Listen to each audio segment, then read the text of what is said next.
ফেচবুকত টেগ কেনেকৈ কৰিব পাৰি মই এই ভিডিঅ'টোৰ দ্বাৰা আপোনালোকক দেখুৱাবলৈ চেষ্টা কৰিম আৰু আশা কৰিম আপোনালোকে সকলোৱে এই ভিডিঅ'টো চাই শিকিব পাৰিব। তো মই ভিডিঅ'টো ষ্টাৰ্ট কৰিছোঁ ফ্ৰেণ্ডছ। ফাৰ্ষ্ট আপুনি নিজৰ ফেচবুক এপছত বা ব্ৰাউজাৰত গৈ আপুনি নিজৰ ইউজাৰ আইডি পাছৱৰ্ড দি ফেচবুকটো লগইন কৰি ল'ব। তাৰপিছত আপোনাৰ ওচৰত এটা এনেকুৱা ইণ্টাৰফেচ আহিব আৰু ওপৰত লিখা আছে ৰাইট ছামথিং হেয়াৰ। তো তাত আপুনি ইয়াত কিবা লিখক। এই গোটেই অপশ্যনটোত আপুনি যিকোনো ঠাইত ক্লিক কৰি দিলে হ'ল। তো ইয়াতে ক্লিক কৰি দিলোঁ ফ্ৰেণ্ডছ। মই ক্লিক কৰাৰ পিছত আপোনাৰ ওচৰত এটা এনেকুৱা ইণ্টাৰফেচ আহিব।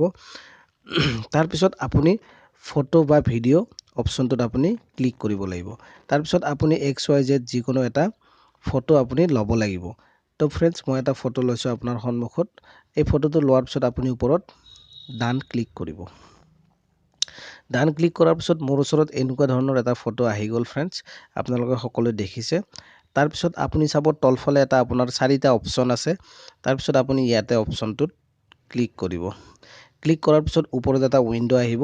এই উইণ্ড'টোৰ পিছত আপুনি দেখিছে 2 নম্বৰত টেগ ফ্ৰেণ্ড লিখা আছে ফ্ৰেণ্ডছ। তো টেগ ফ্ৰেণ্ডত আপুনি ক্লিক কৰিব। ক্লিক কৰাৰ লগে লগে আপোনাৰ ওচৰত যিমান ফ্ৰেণ্ড আছে গোটেই ফ্ৰেণ্ডবিলাক আপোনাৰ ইয়াতে আহি যাব ফ্ৰেণ্ডছ। তো মই ইয়াৰে যাক ইচ্ছা তাক ল'ব পাৰোঁ। তো মোৰ ওচৰত 3টা ফ্ৰেণ্ড আছে ফ্ৰেণ্ডছ। মই 3টা ফ্ৰেণ্ডৰ মই 2জনক টেগ কৰিব বিচাৰোঁ। তো মই এই 2জনক ক্লিক কৰিছোঁ। তাৰপিছত আপুনি ওপৰত ডানত ক্লিক কৰিব ফ্ৰেণ্ডছ। ডানত ক্লিক কৰাৰ লগে লগে আপোনাৰ ওচৰত এনেকুৱা ইণ্টাৰফেচ আহিব। তাৰপিছত আপুনি ওপৰত দেখিছে শ্বেয়াৰ অপশ্যন এটা দিছে। তাত আপুনি শ্বেয়াৰ কৰি দিব। শ্বেয়াৰ কৰি দিয়াৰ লগে লগে আপুনি যাক টেগ কৰিছে তেখেতসকলকো আপুনি তলত মেছেজ দিব পাৰে যে মই আপোনাক টেগ কৰিছোঁ বুলি আপুনি এটা মেছেজ পঠাব পাৰে মেছেঞ্জাৰৰ যোগেদি। তাৰপিছত ইয়াতে দেখিছে শ্বেয়াৰটো। তো আপুনি এইটো ক'ত কেনেকৈ শ্বেয়াৰ কৰিব বিচাৰে, নিউজ ফিল কৰিব বিচাৰে, ইয়াৰ হিষ্ট্ৰী কৰিব বিচাৰে, আপুনি কেনেকৈ কি কৰিব বিচাৰে।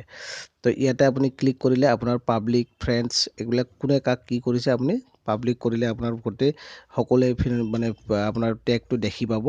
এনেকুৱা ধৰণৰ কৰিব পাৰে। ঠিক আছে ফ্ৰেণ্ডছ। তো তাৰপিছত আপুনি তলত শ্বেয়াৰ নাওত ক্লিক কৰি দিব।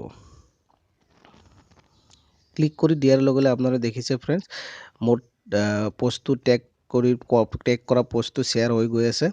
তো এতিয়া মোৰ শ্বেয়াৰ হৈছে। তো মই এবাৰ ৰিফ্ৰেছ কৰি আপোনাক দেখুৱাব বিচাৰিছোঁ ফ্ৰেণ্ডছ। তো মই এবাৰ ৰিফ্ৰেছ কৰি দিছোঁ। আপুনি দেখিছে মই যাক টেগ কৰিছিলোঁ অঞ্জলি দাস, আতাউৰ ৰহমান টেগ হৈ গ'ল ফ্ৰেণ্ডছ। তো এনেকুৱা ধৰণৰ আপুনি টেগ কৰিব পাৰে ফ্ৰেণ্ডছ।